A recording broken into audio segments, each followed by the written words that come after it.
There's a couple different ways to use them. A lot of traders use them to try and trade in between, buy when it hits the lower band, sell when it hits the higher band. That's one way to use them. Another way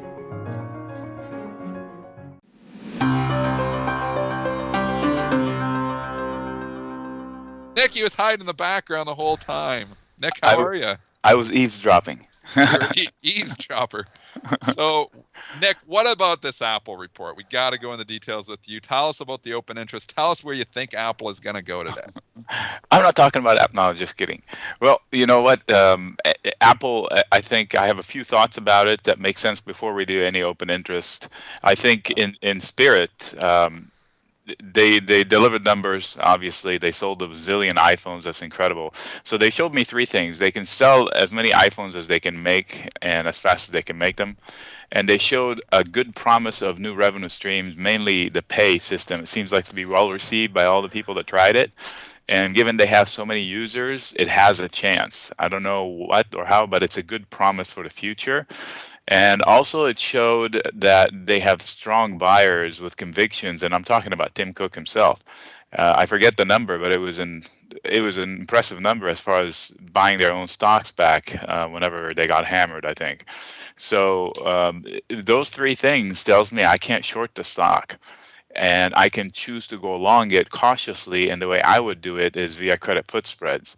And where you choose to put those and how aggressive you want to do them is up to your own. But for me, I'm conservative, so I'll choose something like a month out that gives me, a 5% buffer if I can. Still get some premium and be humble with my premiums, and this will be just extra income to my strategies. And I can use that money to buy some straight up calls or call spreads. And as far as how I traded overnight, I played Apple long before and the earnings, and I cashed it in on the run up into the earnings. And with that free money, I set up two trades to catch the downside and the upside. And the upside, I had a call spread at 103, 104. Okay. What'd you pay for the 103, 104? I'm just curious what that was going for. 28 cents. And okay, so you got a 76 cents, so a 3-to-1 risk-reward ratio there. Right, and it's a lotto ticket. It wasn't investment size. I never do investment size into an earnings report because regardless, I've said that before and I'll say it again, no one, you can give me the P&L and I can tell you, okay, I know what they're going to do, but I can't tell how the market is going to react to it. So it's just a complete coin flip for me, the earnings report. That's why I always exit the full positions and re-enter with more information at hand. Now, if this gets up there, do you take this off when or do you usually like to close them out before that? You don't just let them expire. Let's say this thing goes up to 103 today. You'll start to lag out of some of that, won't you? Yeah, I'll tell you why. Because I also went Apple via going long the SPX lotto ticket at 1950 for this week. This is a long shot, and it's in the money. What'd you pay for that? 25 cents. So 1950. Wow. Yeah, well, it's 450, the upside potential if we run up. And Apple has a lot of headwinds according to the open interest this week, and that just means that a lot of people are going to get caught wrong in it. And but as of this morning's data, it still looks like it has, the first line of resistance is at 100, and it builds on up from there exponentially. 103 is pretty strong line of defense, and then 107 also looks equally as strong, and in between those there are also some strong lines. So every dollar up from where it is headwind for Apple this week. That doesn't mean it's not going to go there. It just means that the easier path was downside rather than upside based on the open interest. So that's why I want to, if I get a chance to cash in any winnings from that 103, 104 call spread, I will do it. Not in a panic mode, but I will do it. I'll be enticed to do it. That's a weekly? You did that on a weekly? Yeah, this was the weekly. Sometimes it all depends on how I do it. If I want to salvage any value in it, if I think that the earnings are going to be in a plus or minus $1 or $2 move, then I won't worry. I don't want the premiums to be completely crushed and completely get demolished on it. You know what I mean? I want half a chance to salvage something out of it. What do you think about Yahoo tonight? Yahoo earnings. Are you following that one? And I am so bored with Yahoo. I mean, Yahoo, I'm so confused as to what they do. I didn't even look at it, but I can do it while we're talking. The other one, you guys mentioned Chipotle this morning. And Chipotle, yeah. Yeah. Well, Chipotle is looking to fill the gap on the way down, right? That puts it into the 600 area. And that's a well consolidated area. Now, I'm not a fan of Momo's, and I'm definitely not a fan of Chipotle just because Jim Cramer likes it. Uh, You're not one of those Kramer faders, are you? well, you know what? I don't like the way he delivers his message. I Oh, like what he does for people. I just don't like the way he delivers his message. I mean, he's obviously a smart guy, just not but on the cruise lines. yeah. The other cruise line's pretty bad. He makes some good calls, but Joel wrote that article about that. Yeah. Cruise lines, his call on the cruise lines, he basically was aggressive. He was bullish at the top and bearish at the bottom. He kind of got chopped around those cruise lines. Yeah, well, the Chipotle, believe it or not, I would be gutsy to play it if they try to fill the gap today. It fell on the slowdown of good news rather than bad news. Kind of like the comps are pretty strong. What, 20% comps in a restaurant? Yeah. Oh yeah, Oh, huge. They were 19.8%. It seems crazy. I did some analysis for restaurants for a while, and I know every one of them would have killed for comps like that for a day. Yeah. You Mickey know, D's is minus 3.3%. Right. So how can you sell a stock that's doing 20% comps? Yeah. So this sell was based on the forward guidance, right? Yeah. Saying, oh, Yeah. we're cautious going forward. Well, Yeah. that's selling slower good news rather than selling on bad news. So yes, it's out in the stratosphere, but I may try to catch it with a credit put spread, give it a few more dollars to see how they're going to treat around the 600, and Yeah. then, because it's a well consolidated area. If you look up the Should be some support there. It's I'm yeah. stay there for like 2 months. Right. So a credit put spread is easy enough to take off as long as you don't put it with a 50% theoretical chance of success. Now we're talking about Yahoo. Pulled it up. It's about what, $39, and based on the open interest, it looks like there's a whole lot of calls to the puts, and where are they placed will tell us where they're willing to go. I think the first line of resistance is somewhere around the 39, so the Okay. upside should be limited from here, even though there are a whole bunch more calls, but that works against it. And as far as puts, there's not. It's a lot fewer puts, so I'm not sure how it's going to work as support. So theoretically speaking, the easier path is downwards for Yahoo. So what else is on your radar here for today there, Nick? You've obviously got your Apple play. What else are you looking at? Well, last week, you know me, I'm a macro guy, and last week we got killed. We, as in the market, based on not excellent work from the bears, based on headlines. The Yep. headlines did all the work, all the heavy lifting for the bears, and we were like death by 1,000 cuts.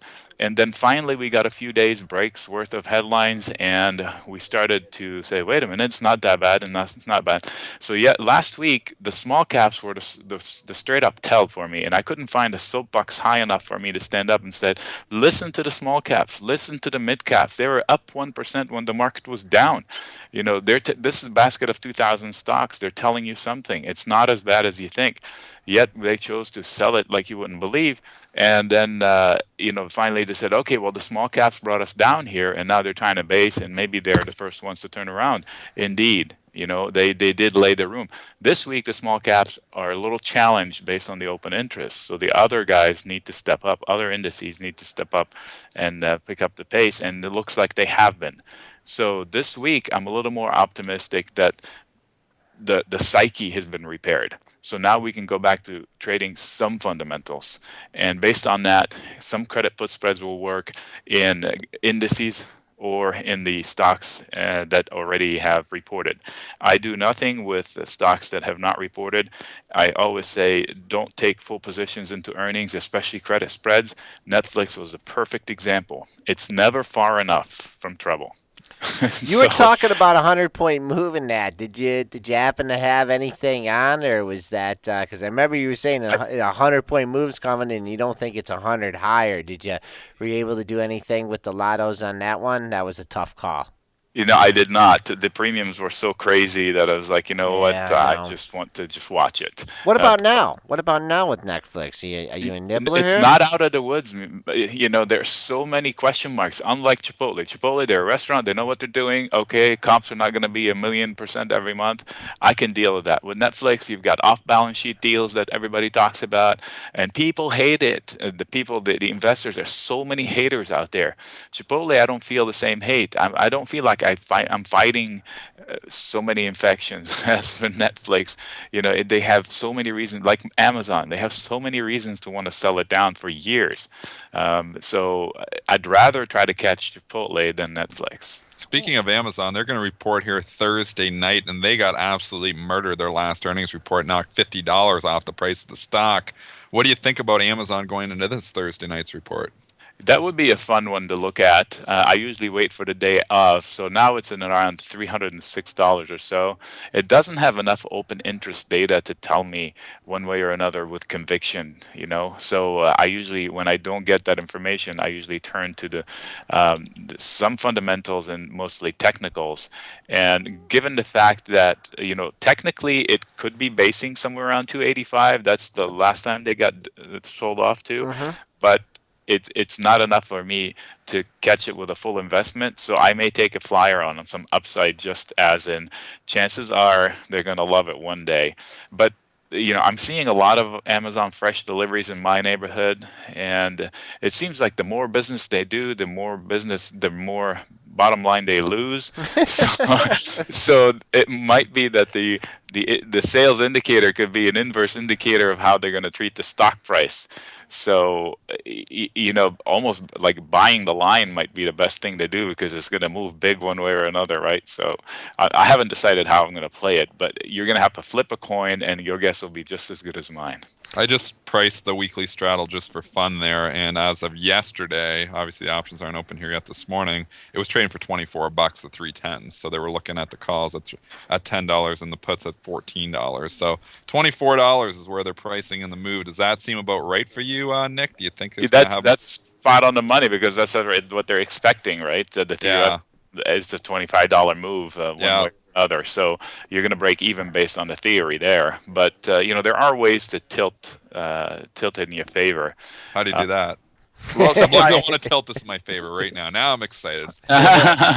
You've heard this in my favor here, Nick. Talk to me. Well, sometimes I do this. Like if I have when you do a debit spread, right? You buy a put, and then you sell a put lower to reduce your entry cost. Yeah. So, but that also reduces your potential profit. So sometimes I do it with I make it a complex spread, which means I do that, but then I go much lower and I do the opposite, a credit put spread. So I'll have one credit spread financing a debit spread. So you want price to go down all the way to and stop at the front door of the credit spread. But then you would have used the income from that credit spread that's going to expire worthless to buy the one that was put all in the money in your favor. Hey, Nick, what about IBM yesterday? And do you think that this is something that is going to be, a telltale sign for old tech? Old tech had really been a late leader in this bull market. Now old tech, boy, just blows things away. Is it? You got any interest in IBM here down under 170? IBM is not a story for old tech. IBM is an IBM story. When I heard her talk with Tim Cook the other day, I was not too impressed with what they were talking about. Everything they say, you can just put brackets and say insert stock name here, and it'll be correct. She's speaking in general terms on how she's turning around. She needs to be nimble. She needs to be this, but that could apply for any stock in the world without even knowing it. You just put the stock name in there, and it applies. There are no specifics. I think that it's an IBM story, and I would not try to catch that knife. Because if you look at the 1 year, you can't even see a low, right? So you look at 2 years, you can't even see a low. So you got to go up to 5 years in order to start to be able to analyze this move. So how can you try to catch a knife that you can't find a support price to go back to, what is it, 2011, I think. September or October of 2011, you get into that price range right here. I can't touch it. There's too big of a move, too big of a gap on too big of a stock for me to touch it right here. So if I want to try to catch it maybe with a call spread or a debit call spread, but I would not lay any big size position on this one yet. Okay, we got a couple stocks coming out of the chat here. One's really interesting here. TSO, Tesoro. Now, if this is the Tesoro that's a refiner, I don't know It is. what the heck is it doing up here? Please explain to me, Nick. Why is this thing here? You know, did it have specific news? I don't know. Looking at Wow, it, that's There was crazy move, huh? a deal yesterday, gentlemen. Tesoro buying QEP Pipeline. It was almost a $3 billion deal. Street loving it yesterday. That's coming in a major resistance. Yeah, so I'd he's gotta keep an eye on respect this that. one, Rob Hood. Yesterday's high, 65.71. That coincides with another high at 65.78. And then, man, I Well, bet you... that fulfills also a bearish triangle of sorts. So, you know, right here, headlines. You can't trade headlines. I can't trade headlines. I don't know how to trade headlines. I don't have any intelligence on how the deal is accretive or not for them, or how it plays out for their future. I used to trade Tesoro straight up stock, and that was, you know, about 10 years ago. But I don't know what to do with it here. I mean, I'm inclined to short it via debit put spreads, just because. I mean, that's a giant, massive candle that I don't see any candles like that before. Maybe the red one's on the way down if you combine them. Okay, how about one more for you here, and kind of a similar chart here. HSNI, and that stock has just broken out here to new all-time highs, it looks like. Not sure What if is there's... that? I don't know what they do. HSN Corp. I mean, no idea. That's not the Home Shopping Home Network. Shopping Network? I'm not sure. HSNI is a symbol. Yeah. But look, Well, it exceeded its last high, which was a peak, and from which it tumbled badly. So why not repeat? What is it? Fibonacci Queen symmetry? But I'm pulling up the weekly candle on a 1 year, and it runs up and then fades right back down. Runs up and fades right back down. Runs up and down, up and down. So this is the up, and it's about as long as the longest up they've had. So again, on the lotto, I don't know anything about them, why they're popping, why they're not. Just if somebody told me, place a bet on this one, I'll take puts. okay. General it's- market feeling here. I mean, right back 100 points off the lows, roughly 100 points from the highs. Just looking at like the charts, I mean, Apple doesn't see like the stocks have come back as much as the index. Of course, that could happen, you know, during today's session. What are your thoughts here? If you were, a brave soul buying last week here, is this just another pause and a way back up to new all-time highs, or we're going to finally find some resistance in this area? Believe it or not, my thesis has not changed. When we were close to all-time highs, I said we have some room to the upside, but no giant leaps. And I said the downside is somewhat limited. So I was playing that range. I was selling the pops that were frivolous pops based on relief, and I was buying some dips. And I bought a couple of dips a little early, so I had to roll those lower. But on the final dips, I did throw a lot of credit put spreads out to December in the 1700 for the SPX, and I collected like 80 cents and 90 cents. So my return is going to be almost $1 on a $4 risk. So that's 25% between now and December if these were the recent lows. I thought that was an easy play. And now what I do is as we run up, I start laying opposite sides to them like iron condors way up high. So, and I do it 2 to 1. This way I'm still conservative. And if we have a whoosh down, I can close the whole thing for a small profit too. So I'm still cautiously optimistic, meaning that we did not have any changes in the fundamentals to warrant a complete breakdown, because the Federal Reserve, whether incompetent or not, they're still behind us globally. They're going to still figure out something, whether in time or late. But we had a 10% drop. Everybody keeps saying, I wish it hit 10%. It's like 9.3 or something. I wish it really hit 10.00 so they can say, So they can't say anymore, we haven't had a 10% correction in so many years. but that's not a reason to sell off. You need to give me fundamentals to sell off. Headlines will sell you off. So headlines aside, we're not broken. We're still in that zone where we have some room to claw. I don't see moonshots to new all-time highs, although some technicians still say we're going. We got crabs and whatever patterns that get us there. They're too complicated for me. I just trade the fundamentals cautiously. So pick a zone, trade that zone, and you should be fine. Okay, Nic Chahine, Marketfy Maven and author of Create Income with Option Spreads, giving us a look at a lot of stocks here and the market as well. Nick, thanks a lot for coming on, and who knows what can happen in the next week. Exactly. Thank you so much, and I'll see you guys next week.